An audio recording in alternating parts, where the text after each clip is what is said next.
আসসালামু আলাইকুম প্রিয় দর্শক, চ্যানেল আই সংবাদে স্বাগত। আপনাদের সঙ্গে আছি আমি সামির হোসেন। বিস্তারিত সংবাদের শুরুতে জানিয়ে দিচ্ছি সুপারফ্রেশ ফর্টিফাইড সয়াবিন তেল সংবাদ শিরোনামগুলো। মুক্ত স্বাধীন বাংলাদেশ বিনির্মাণে সবাইকে ঐক্যবদ্ধ হতে প্রধান উপদেষ্টার আহ্বান, বললেন একটি মহল নতুন বাংলাদেশ মুছে ফেলতে চায়।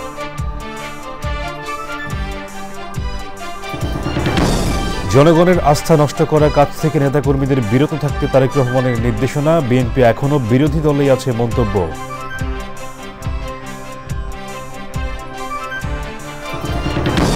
এবং জলবায়ুর বিরূপ প্রভাব সহ মানবসৃষ্ট নানা কারণে নষ্ট হচ্ছে মাটির গুণাগুণ, বিশ্ব মৃত্তিকা দিবসে মাটি ভালো রাখতে পরিবেশবাদীদের পরামর্শ।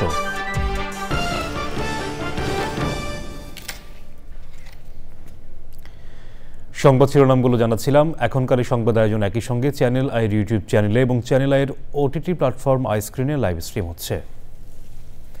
এবার বিস্তারিত। নানা দিক থেকে একটা কাল্পনিক বাংলাদেশ দুনিয়ার সামনে তৈরি করতে চায় একটি গোষ্ঠী, এমন মন্তব্য করে প্রধান উপদেষ্টা প্রফেসর মোহাম্মদ ইউনূস বলেছেন, নতুন বাংলাদেশকে মুছে ফেলতে চায় তারা। এটা অস্তিত্বের বিষয়। রাজনৈতিক দলগুলোর সঙ্গে আয়োজিত সংলাপে এমন মন্তব্য করেন প্রধান উপদেষ্টা। মোস্তফা মল্লিকের রিপোর্ট।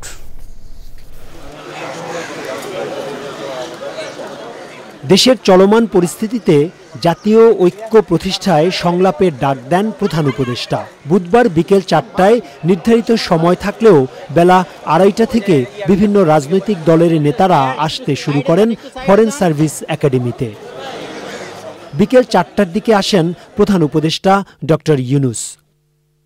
আওয়ামী লীগ ও এর সহযোগী কয়েকটি দল ছাড়া বিএনপি, জামায়াতে ইসলামী, নাগরিক ঐক্য, বাংলাদেশ বিপ্লবী ওয়ার্কার্স পার্টি সহ বিভিন্ন রাজনৈতিক দল সংলাপে অংশ নেয়। সূচনা বক্তব্যে প্রফেসর ইউনূস বলেন, নতুন বাংলাদেশকে পাশ কাটিয়ে আরেক বাংলাদেশ তৈরির অপচেষ্টা চলছে। এটা হলো যে বাংলাদেশ আমরা গড়ে তোলার চেষ্টা করছি, সেটাকে ধামাচাপা দিয়ে আরেক বাংলাদেশের কাহিনী তারা রচনা করে সারাক্ষণ এটা নানা রূপরেখা তারা দিয়ে যাচ্ছে। এখন এটা যে শুধু এক দেশের মধ্যে সীমাবদ্ধ রয়েছে তাও নয়, বিশেষ বিশেষ বড় বড় দেশের মধ্যে ছড়িয়ে গেছে। ডক্টর ইউনূস বলেন, ছাত্র জনতার অভ্যুত্থান এবং বিজয় মুছে ফেলার চক্রান্ত হচ্ছে। বিরাট অভ্যুত্থান যার পছন্দ হয়নি, যাদের পছন্দ হয়নি তাদের মুছে দিতে চায়, আড়াল করতে চায়, এটাকে নতুন ভঙ্গিতে দুনিয়ার সামনে পেশ করতে চায়। আমাদের এখানে একটা ভয়ঙ্কর কাণ্ড হয়ে গেছে, সেই ভয়ঙ্কর কাণ্ড থেকে আমাদেরকে রক্ষা করতে হবে, তারা রক্ষার জন্য এগিয়ে এসেছে আমাদের। তো সেটা মিথ্যা প্রমাণ করা এবং বাস্তবকে সেখানে প্রতিষ্ঠিত করা, সেটার জন্য আমাদের সবাই একজোট হতে হবে। কারণ এখানে কোনো বিশেষ রাজনৈতিক মতবাদের বিষয় না, জাতি হিসেবে আমাদের অস্তিত্বের বিষয়। দলগুলোর সঙ্গে আলোচনা শেষে সাংবাদিকদের সঙ্গে কথা বলেন উপদেষ্টা ডক্টর আসিফ নজরুল। বাংলাদেশের সার্বভৌমত্ব, অস্তিত্ব, স্বাধীনতা এবং মর্যাদা রক্ষার প্রশ্নে সবাই ঐক্যবদ্ধ থাকার ঘোষণা দিয়েছেন এবং ঐক্যমত জানিয়েছেন। আমাদের এই সভাতে যেই সমস্ত বিষয়ে ঐক্যমত প্রতিষ্ঠিত হয়েছে আমি একটু পড়ে শোনাচ্ছি আপনাদের। প্রথমেই ভারতে যে বাংলাদেশ বিরোধী বিভিন্ন তৎপরতা চলছে, বাংলাদেশের উপ হাইকমিশনে হামলা, বাংলাদেশ বিরোধী প্রচারণা, বাংলাদেশের অভ্যন্তরীণ ব্যাপারে হস্তক্ষেপ, এসবের তীব্র নিন্দা জানানো হয়েছে। আসিফ নজরুল বলেন, সারা বিশ্বকে জানাতে হবে বাংলাদেশ এক, দেশের মধ্যে কোনো মতভেদ নেই। জাতীয় ঐক্যের ডাক নিয়ে এই যে রাজনীতিবিদ এবং বিভিন্ন সংগঠনের সঙ্গে আলোচনা, সরকারের পক্ষ থেকে বলা হচ্ছে যে 54 বছর পর বাংলাদেশে কোনো সরকার প্রধান এ ধরনের প্রথম আয়োজন করলেন। সরকারের পক্ষ থেকে একটি কথা বারবার বলা হচ্ছে, সেটি হচ্ছে বাংলাদেশকে এখন আর কোনো অবস্থাতেই দুর্বল বা নতজানুর বাংলাদেশ ভাবার কোনো কারণ নেই, বরং বাংলাদেশ আগের চেয়ে আরও অনেক বেশি যোগ্য এবং শক্তি নিয়ে এগিয়ে চলছে। ঢাকার ফরেন সার্ভিস একাডেমি থেকে মোস্তফা মল্লিক, চ্যানেল আই। জাতীয় ঐক্যের আহ্বানে প্রধান উপদেষ্টার সঙ্গে রাজনৈতিক দলগুলো সংলাপ শেষে নেতারা বলেছেন, জাতির প্রয়োজনে যে ঐক্য হয়েছে তা সবাইকে ধরে রাখতে হবে, যে কোনো চক্রান্ত প্রতিহত করতে হবে। বাংলাদেশের যে মিত্র রয়েছে তাদের নিয়ে এগিয়ে যেতে হবে পরিকল্পিতভাবে। আমরা বলেছি যে অতি দ্রুত সংস্কার সাধন করে নির্বাচনের জন্য একটি রোডম্যাপ দেওয়া, যাতে করে জনগণ একটি রোডম্যাপ পেলে নির্বাচনমুখী হয়ে গেলে যে সকল ষড়যন্ত্র এখন আপনারা দেখতে পাচ্ছেন, এইসব ষড়যন্ত্র আর কেউ করতে সাহস পাবে না। আমরা তাদের সাথে সৎ প্রতিবেশী সুলভ সম্পর্ক চাই, কিন্তু সাম্প্রতিক কিছু ভূমিকা ছিল অত্যন্ত উস্কানিমূলক, অসহিষ্ণু, অগ্রহণযোগ্য। আপনারা এটা দেখেছেন। মিথ্যা তথ্যের উপর নির্ভর করে বাংলাদেশকে কলুষিত করার জন্য এই সরকার এবং জনগণকে ব্যর্থ করার জন্য তারা দুনিয়ার বিভিন্ন জায়গায় অপপ্রয়াস চালাচ্ছেন এবং অপপ্রচার চালাচ্ছেন। আমরা এগুলার নিন্দা জানিয়েছি সকলে সম্মিলিতভাবে। আমরা একটা জায়গায় সবাই আমরা একমত হয়েছি যে আমাদের স্বাধীনতা সার্বভৌমত্বের ব্যাপারে কোনো ছাড় নয়। এই যে আমাদের যে গণ অভ্যুত্থান, এটাকে ভারতের শাসক গোষ্ঠী এই পরিবর্তনটাকে এখনো তারা মেনে নেয় নাই। একই সাথে আজকে অতীত ফ্যাসিবাদের পলায়নকে, তাদের পরাজয়কে ভারতের নরেন্দ্র মোদী সরকার নিজের পরাজয় হিসাবে বিবেচনা করে আসছে। তো আমরা সবাই একসাথে হয়েছি, ঐক্যবদ্ধ হয়েছি। আমাদের নিজেদের মধ্যে রাজনৈতিক মতাদর্শগত যেই পার্থক্য থাকুক না কেন, এই প্রশ্নে আমরা সবাই ঐক্যবদ্ধ আছি। আমরা মনে করি সরকার এবং দেশের শিক্ষার্থী, রাজনৈতিক দল, শ্রেণী পেশা, দেশের সকল রাষ্ট্রীয় প্রতিষ্ঠান, সিভিল সোসাইটি, বাংলাদেশের সমস্ত জনগণ আজকে ঐক্যবদ্ধভাবে এই দেশকে তার অস্তিত্ব, তার স্বাধীনতা, সার্বভৌমত্বের জন্য এক হয়ে লড়াই করবে। একটি যে কোনো সিম্বলিক ঐক্য প্রকাশ করার জন্য রাষ্ট্রের পক্ষ থেকে যে কোনো একটা উদ্যোগ গ্রহণ করা হবে, এরকম একটি মতামত এসেছে এবং সরকারের পক্ষ থেকে সিদ্ধান্ত জানানো হলে আমরা সকলে ঐক্যবদ্ধভাবে তার সাথে আমরা অংশগ্রহণ করব। জনগণের আস্থা নষ্ট হয় এমন কর্মকাণ্ড থেকে নেতাকর্মীদের বিরত থাকার নির্দেশনা দিয়েছেন বিএনপির ভারপ্রাপ্ত চেয়ারম্যান তারেক রহমান। চট্টগ্রাম বিভাগীয় ভার্চুয়াল সম্মেলনে তিনি বলেন, দেশ নিয়ে অদৃশ্য শক্তির ষড়যন্ত্র চলছে, আগামী নির্বাচন অনেক কঠিন হবে। বিএনপি এখনও বিরোধী দলেই আছে উল্লেখ করে নেতাকর্মীদের সতর্ক থাকার পরামর্শ দেন তিনি। শহীদুল্লাহ রাজুর রিপোর্ট। রাষ্ট্র কাঠামো মেরামতের ৩১ দফা ও জনসম্পৃক্তি শীর্ষক চট্টগ্রাম বিভাগীয় সম্মেলন ও প্রশিক্ষণ কর্মশালা।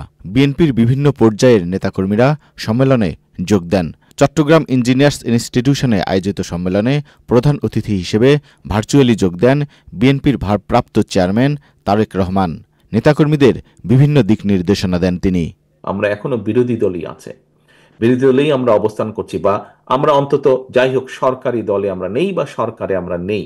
সহকর্মীবৃন্দ, আপনি যখন এলাকায় পরিচিত বিএনপির প্রতিনিধি হিসাবে কেন আপনি এমন কিছু করবেন, আপনার যেই কথা, আপনার যেই বিহেভিয়ার, আপনার যেই কাজের দ্বারা দলের ইমেজ, দল ক্ষতিগ্রস্ত হবে, কেন আপনি এটা করবেন? তিনি বলেন, ক্ষমতা নয়, জনগণের ম্যান্ডেট নিয়ে দেশ পরিচালনা করতে চায় বিএনপি। অত্যাচার নির্যাতন সহ্য করেছি, এখনো বহু মানুষের নামে মিথ্যা মামলা আছে, এখনো সেই মামলা উঠে নাই, মামলার খড়গ এখনো রয়ে গেছে। কাজে আসুন, যেই নির্যাতন আমরা সহ্য করেছি, যেই বিসর্জন আমরা দিয়েছি, সেই বিসর্জন যাতে নষ্ট না হয়ে যায়, যেই কষ্ট করেছি সেই কষ্ট যাতে নষ্ট না হয়ে যায়, এই ব্যাপারে আমরা সচেতন থাকি। আমরা ৩১ দফা মানুষের কাছে নিয়ে যাব, মানুষের আস্থা ধরে রাখার জন্য যা যা করা প্রয়োজন আমি সেটাই করব। আমাদের শেষ কথা হোক, আমরা জনগণের সাথে আছি, আমরা ইনশাল্লাহ জনগণের সাথে থাকব। প্রত্যেক নেতাকর্মী বিএনপির প্রতিনিধি উল্লেখ করে সবাইকে জনগণের কাছে যাওয়ার পরামর্শ দেন বিএনপির ভারপ্রাপ্ত chairman. Shahidullah Raju, channel I, Dhaka. নিভে গেছে চোখের আলো, ভেতরে স্প্রিন্টার সহ নানা জটিলতা নিয়ে হাসপাতালে দিন কাটছে জুলাই গণ অভ্যুত্থানে আহত অনেকের। উন্নত চিকিৎসার প্রতীক্ষায় জাতীয় চক্ষু বিজ্ঞান ইনস্টিটিউটে ভর্তি তারা। তাদের অনেকের ধারণা, দ্রুত উন্নত চিকিৎসার জন্য বিদেশে নিলে চোখের দৃষ্টি ফিরে পাবেন। আলাল আহমেদের ছবিতে লায়লা নসিনের রিপোর্ট। জুলাই গণ অভ্যুত্থান চলাকালে 18 জুলাই রাজধানীর মাতুয়াইলে পুলিশের ছোড়া ছররা গুলি লাগে 25 বছর বয়সী গাড়ি চালক মোহাম্মদ মামুনের। স্প্রিন্টার চোখ ভেদ করে আঘাত হানে কর্নিয়ায়। তখন থেকেই এক চোখের আলো পুরোপুরি নিভে যায় মামুনের। ক্ষতিগ্রস্ত চোখ নিয়ে উন্নত চিকিৎসার আশায় এখনও তার দিন কাটছে আগারগাঁওয়ে জাতীয় চক্ষু বিজ্ঞান ইনস্টিটিউটে। কর্নিয়ার ট্রান্সফার করতে হবে, আমার কর্নিয়ার পাল্টাইতে হবে আর কি। কর্নিয়ার পাল্টাইলে আর কি তারপর আর কি ইয়া করবো। এখন কর্নিয়ার তো এই জায়গা এখন বর্তমানে নেই, থাকলে সে কর্নিয়ার পাল্টাইবে আর কি, ওখান ইয়া করার পর আর কি বলবো আর কি, ডাক্তার ডিসিশন নিয়ে আসে পরে জানাবে আর কি।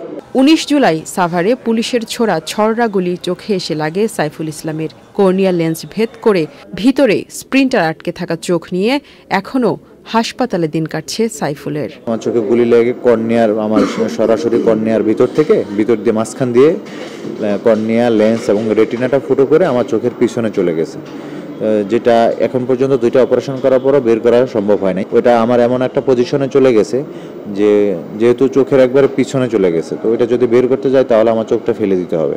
আহতদের চোখের চিকিৎসা নিশ্চিতে হাসপাতালে কাজ করছেন ছাত্র প্রতিনিধিরা। আমাদের কাজ হচ্ছে তারা যত প্রপারলি ট্রিটেড হচ্ছে নাকি না এই জিনিসটা খেয়াল করা, আর মোস্ট ইম্পর্টেন্টলি যে তাদের টেক কেয়ারে হসপিটাল কোনো মিসম্যানেজমেন্ট করছে নাকি না এই জিনিসটাতে ফোকাস করা। আমার পেশেন্টের কাছ থেকে যদি ডাক্তার বা হসপিটালের কারোর কাছে আমি কমপ্লেন পাই, আমি সেই ব্যাপারে অ্যাকশন নিচ্ছি। দেশে পর্যাপ্ত চিকিৎসার সুযোগ না থাকায় বিদেশে উন্নত চিকিৎসার সুযোগ করে দেওয়ার দাবি জানিয়েছেন আহতদের অনেকেই। লাইলা নওশিন, চ্যানেল আই, ঢাকা। মাটি জীবনের আধার। স্থলভাগের সব উদ্ভিদ ও প্রাণীর প্রধান আশ্রয় মাটি বা ভূমি। মাটিতে জন্মানো উদ্ভিদ পৃথিবীকে যেমন বসবাস উপযোগী করেছে, তেমনি উৎপাদিত ফল ফসল খেয়ে বেঁচে আছে পুরো জীববৈচিত্র্য। তবে জলবায়ুর বিরূপ প্রভাব ও বনভূমি ধ্বংসসহ মানবসৃষ্ট কারণে নষ্ট হচ্ছে মাটির গুণাগুণ। সভ্যতা রক্ষায় বিশ্ব মৃত্তিকা দিবসে মাটি ভালো রাখার পরামর্শ পরিবেশবাদী ও বিশেষজ্ঞদের। বিশ্ব মৃত্তিকা দিবস নিয়ে আফরোজা হাসির রিপোর্ট।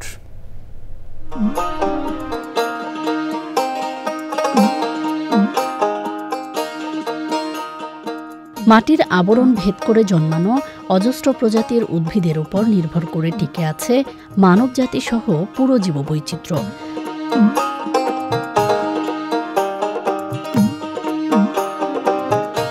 মাটির গুণেই গড়ে উঠেছে দেশের বৈচিত্র্যময় বনভূমি। পাহাড়ি বন, সমতলীয় অঞ্চলের বন, চরাঞ্চলের ঘাস বন কিংবা ম্যানগ্রোভ বন সবই গড়ে উঠেছে মাটির ভিন্নতায়।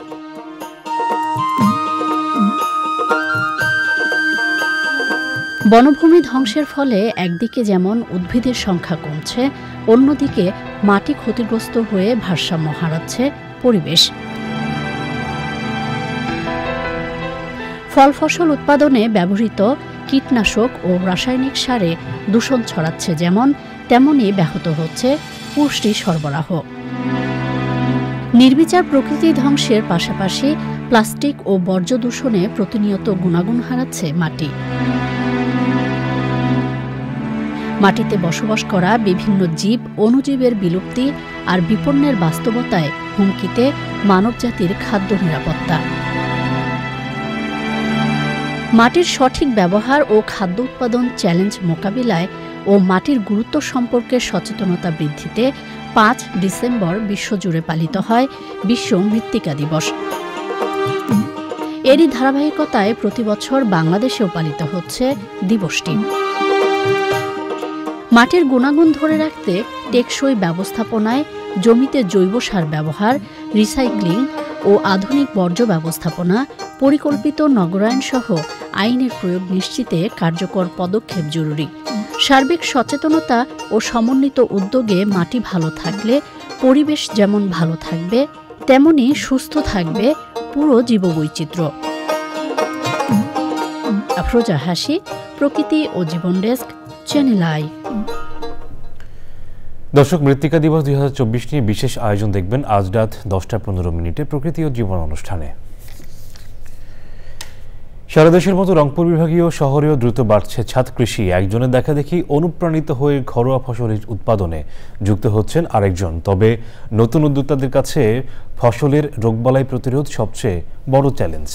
তারা বলছেন এ বিষয়ে প্রয়োজন প্রশিক্ষণ ও সচেতনতা বৃদ্ধির নানা কার্যক্রম। বিস্তারিত রিপোর্টে জানাচ্ছেন শাইখ সিরাজ।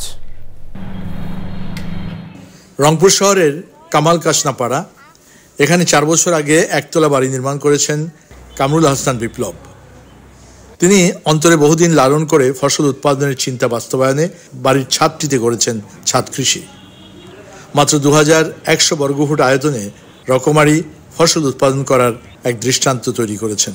ছোটবেলা থেকেই আমার একটু এই গাছপালার প্রতি বেশ একটু ছিল, কিন্তু ওইরকম জায়গা ছিল না, জায়গা স্বল্পতার কারণে। পরবর্তীতে বাসাটা ঘর মেইনলি করোনা সময় থেকে এটা করা।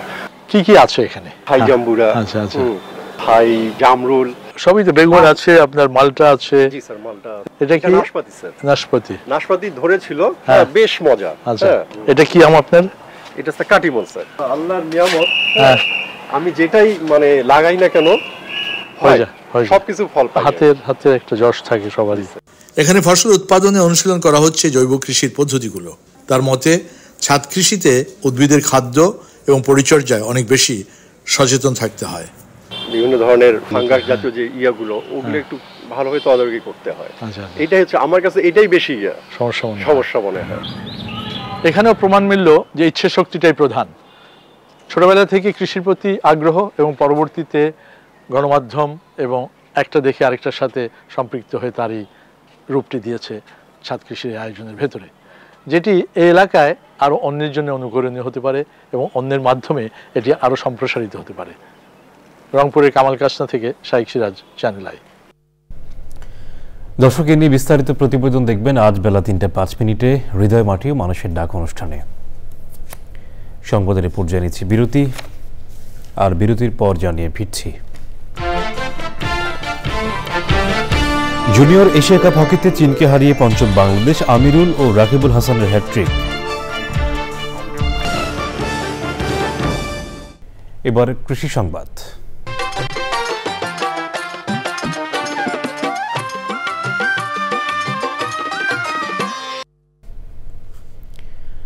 পটুয়াখালীতে গ্রামের রাস্তার পাশের পতিত জমিতে জলপাই বাগান করে লাভবান হয়েছেন কৃষক সুলতান সর্দার। বিনা পরিচর্যায় ফলনে বছরে আয় করছেন লাখ টাকারও বেশি। প্রাকৃতিক দুর্যোগ সহনীয় ওই গাছগুলি বড় হয়ে এখন পথচারীদের ছায়ার পাশাপাশি পুষ্টির যোগান দেয়ায় উপকৃত স্থানীয়রা। এনায়েতুর রহমানের রিপোর্ট। জেলার দশমিনা উপজেলার দক্ষিণ আদমপুর গ্রামের কৃষক সুলতান সর্দার সবজি উৎপাদনের সাফল্যের জন্য জাতীয় পুরস্কার পান। কয়েক বছর ধরে শাকসবজি উৎপাদনের পাশাপাশি বিভিন্ন ফলের বাগান করে বহুমুখী কৃষি খামার গড়ে তোলেন। কৃষির প্রতি অদম্য আগ্রহে বাড়ির কাছে রাস্তার পাশে সারি সারি জলপাই চারা রোপণ করে নতুন বাগান গড়ে তোলেন। 3 বছরের মধ্যে ফল আসতে শুরু করায় বিনা খরচে লাভবান হচ্ছেন তিনি। জলপাই চারা রাস্তা তা জলপাই চারা আমরা সারা কিনে আনলাম, আমরা একটা বাড়ির ভিতরে রাখছি জলপাই খাওয়ার পরে। আমার একটা হয়েছিল বড় বন্যা পড়ে গেছে, সেই জলপাই গাছটায় জলপাই পর বেচা শুরু করলাম। এই আসলে লাভবান, এই আমার মাথায় ঢুকলে জলপাই। এই আমি অনেক জলপাই গাছ লাগানো শুরু করলাম এই রাস্তায়। রাস্তায় আরো একটা চিন্তা স্যার, এই রাস্তাগুলো সরকারি একর করা, সরকার থেকে কোনো নিয়ে যাইতে পারে। তাহলে আমি ফলের গাছ লাই কেউ সরকার নেবে না, এদেশে আরো ভালো হবে। মে জুন মাসে ফুল আসার পর পুরো নভেম্বর মাস জুড়ে স্ত্রী ও পরিবারের সদস্যদের নিয়ে গাছ থেকে জলপাই বাজারজাত করেছেন। বাগানে জলপাইয়ের পাশাপাশি আম, আমড়া সহ বিভিন্ন প্রজাতির প্রচুর ফল উৎপাদন হওয়ায় বাজার মূল্য সংযোজনে আচারের কারখানা গড়ে তুলতে প্রশিক্ষণ নিয়েছেন স্ত্রী সালেহা বেগম। আমি ঢাকাতে 5 দিন ট্রেন দিয়ে আসছি। নিজস্ব আমড়া জলপাই আছে, আমার যেটা তৈরি করতে যে জিনিসটা আমার মেশিনের দরকার সেটা তো আমাকে দিতে হবে, কেন সেটা আপনি পারবেন অর্ধেক মূল্য দিয়ে দেন, 10 লাখ টাকা অর্ধেক আমরা দিতে পারবো। বহুমুখী ফল ফসল উৎপাদনে প্রযুক্তি ও প্রশিক্ষণ সহায়তা দিচ্ছে স্থানীয় কৃষি বিভাগ। রাস্তার যে পাশের জায়গাগুলো থাকে এগুলো সাধারণত পতিত থাকে, কেউ চাষাবাদের আওতা নিয়ে আসে না। উনি এটা কাজ করেছে এবং ওনাকে সাধুবাদ জানাই। আমরা উপজেলা কৃষি সম্প্রসারণ অধিদপ্তরের পক্ষ থেকে ওনাকে আমরা সব ধরনের সহযোগিতা করে যাচ্ছি এবং ওনার এ বিষয়ে আরো যদি কোনো সহযোগিতা দরকার হয় আমরা করব। দক্ষিণাঞ্চলের ফসল বৈচিত্র্যকরণ ও শস্য বহুমুখীকরণে জলপাই বাগান হতে পারে একটি লাভজনক খামার, এমনই উজ্জ্বল দৃষ্টান্ত স্থাপন করেছেন বরেণ্য কৃষক সুলতান সর্দার। পটুয়াখালীর দশমিনা থেকে এনায়েতুর রহমান, চ্যানেল আই। এবার প্রকৃতি সংবাদ।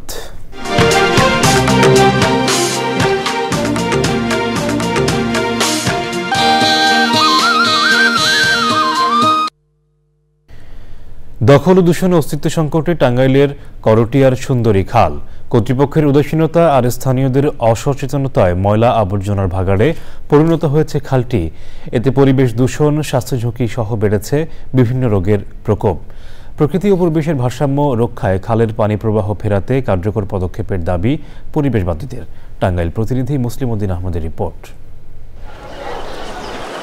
লৌহজং ও ঝিনাই নদীর সংযোগ স্থাপনকারী প্রায় ৫ কিলোমিটার দীর্ঘ সুন্দরী খাল। একসময়ের বাণিজ্য, যোগাযোগ ও পানি নিষ্কাশনের অন্যতম পথ এই খালটি রক্ষণাবেক্ষণ করত বিখ্যাত জমিদার পল্লী পরিবার। তবে কালের বিবর্তনে দখল দূষণের ঐতিহ্যই শুধু হারায়নি, সুন্দরী খাল এখন ব্যবহৃত হচ্ছে ময়লার ভাগাড় হিসেবে। তো মানে এই খাল মৃতপ্রায় এবং দুই দিক থেকে প্রভাবশালী মানুষেরা ভরাট করে এই খাল এবং এই খালের অবস্থা ঝুঁকিপূর্ণ করেছে। আবর্জনার থেকে শুরু করে সবকিছু মিলিয়ে খালটা অসুন্দর হয়ে গেছে। তাই আমি অনুরোধ করব যেভাবে হোক প্রশাসন সবাই যেন এই খালের প্রতি সুন্দরতা ফিরে আনার জন্য জানি দৃষ্টি আকর্ষণ করে। যে বাজেট হয় সেই বাজেটে সামান্য কিছু দেওয়া হয়তো তারা কোনো রকম পরিষ্কার করে যায়, তারপরে আবার এটা ভরাট হয়ে যায়। যখন আমরা যাতায়াত করি অনেক প্রচুর দুর্গন্ধ, এদিক দিয়ে একটু হাঁটাচলা করা যায় না। এরকম নাম সেরকম যেন মানুষ দেখে চিনতেও পারে না এটা সুন্দরী খাল, এরকম সুন্দর করা হোক খালটাকে। এই খালের আবর্জনা থেকে অনেক পোকামাকড়, মশা টশা বের হয় আর কি, মানে রোগ জীবাণু ছড়ায়। মানে এই খালের জন্য আশেপাশে অনেক মশা থাকে। খালটি বাঁচাতে সচেতনতা ও সমন্বিত পদক্ষেপের উপর গুরুত্ব দিয়েছেন পরিবেশবাদীরা। আজকে কালের পরিক্রমায় এর মুখ বন্ধ হয়ে গেছে, মানুষ অবৈধভাবে দখল করে নিয়েছে। বাজারের বর্জ্য, কারখানার বর্জ্য এখানে পড়ার পরে এমন দুর্গন্ধ হয়েছে যে মানুষের এখানে চলাফেরা করা একেবারেই অসম্ভব হয়ে গিয়েছে। আমরা চাই যে খালের মুখ খুলে দেওয়া হোক, অন্তত বর্ষাকালে যেন এটা দ্রুতগতিতে পানি প্রবাহ হয়, যেন এই ময়লাগুলো চলে যায় এবং মানুষ আবার আগের মতো পরিবেশ ফিরে পায়। যথাযথ ব্যবস্থাপনা ও সার্বিক সচেতনতার মাধ্যমে শহরতলির পাশ দিয়ে বয়ে চলা সুন্দরী খাল আগের অবস্থায় ফিরবে বলে প্রত্যাশা সব মহলের।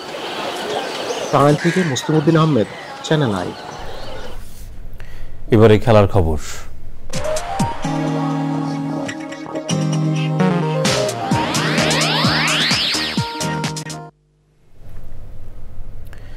থাইল্যান্ডকে হারিয়ে প্রথমবার জুনিয়র বিশ্বকাপ হকির মূল পর্বে খেলা নিশ্চিত করেছিল বাংলাদেশ যুব হকি দল। স্থান নির্ধারণী পর্বে নিজেদের শেষ ম্যাচে বাংলাদেশ ৬-৩ গোলে চীনকে হারিয়ে পঞ্চম স্থান পেয়ে এবারের আসর শেষ করেছে। ওমানের রাজধানী মাস্কাটে পঞ্চম স্থান নির্ধারণী ম্যাচে বাংলাদেশ আমিরুল ও রকিবুল হাসানের ২ হ্যাট্রিকে ৬-৩ গোলে চীনকে হারায়। বি গ্রুপে থাকা এই দুই দল গ্রুপ পর্বের ম্যাচে ১-১ গোলে ড্র করেছিল। গ্রুপ পর্বের মতো স্থান নির্ধারণী ম্যাচও দুই দল লড়েছে সমানে সমান। প্রথম কোয়ার্টার ১-১ গোলের ড্র ছিল। পরের কোয়ার্টারে বাংলাদেশ ৩ গোল করে ম্যাচের নিয়ন্ত্রণ নেয়। বাংলাদেশের বিপরীতে চীন এই কোয়ার্টারে মাত্র ১টি গোল করে। ৪-২ স্কোর লাইন নিয়ে দুই দল মধ্যবিরতিতে যায়। শেষ কোয়ার্টারে বাংলাদেশ ২ গোল করে জয় নিশ্চিত করে। শেষ করার আগে সুপারফ্রেশ ফর্টিফাইড সয়াবিন তেল সংবাদ শিরোনামগুলো জানিয়ে দিচ্ছি আরও একবার। মুক্ত স্বাধীন বাংলাদেশ বিনির্মাণে সবাইকে ঐক্যবদ্ধ হতে প্রধান উপদেষ্টার আহ্বান। বললেন, একটি মহল নতুন বাংলাদেশ মুছে ফেলতে চায়।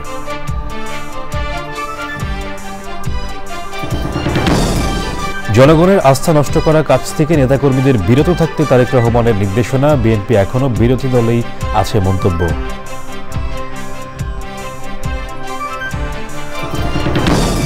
এবং জলবায়ুর বিরূপ প্রভাব সহ মানবসৃষ্ট নানা কারণে নষ্ট হচ্ছে মাটির গুণাগুণ। বিশ্ব মৃত্তিকা দিবসে মাটি ভালো রাখতে পরিবেশবাদীদের পরামর্শ।